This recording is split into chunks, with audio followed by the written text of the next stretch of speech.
Hello दोस्तों, तो आज के वीडियो में हम बात करने वाले हैं खेसारी लाल यादव के नए गाने के बारे में। खेसारी लाल यादव का नया गाना आज सुबह आराध्या फिल्म से छोड़ दिया गया था, जिसका नाम था चेला पिए तो गंजेरी।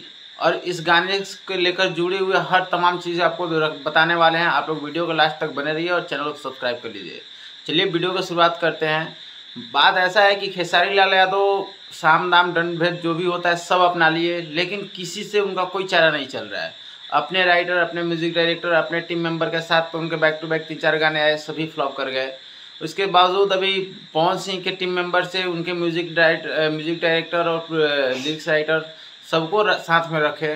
उनके साथ में प्रियांशु सिंह और प्रिंस प्रियदर्शी के साथ में भी वो गाना लेकर आए, चेला पिए तो गंजेरी। लेकिन वो भी गाना खास कोई रिस्पॉन्स नहीं किया।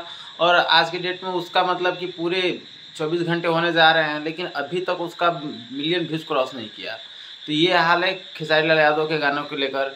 ऐसा क्यों हो रहा है? क्या उनके फैंस को उनके गाने पसंद नहीं आ रहे हैं? क्या उनके फैंस इधर उधर बट गए हैं? क्या रीज़न है? क्या इसके पीछे का कारण है? आप लोग कमेंट करके ज़रूर अपना राय दें। बाकी बातें नेक्स्ट वीडियो में हम करते हैं, डिटेल में इसको एक एक स्टेप करके आपको समझाएंगे। तब तक के लिए आप हमारे चैनल को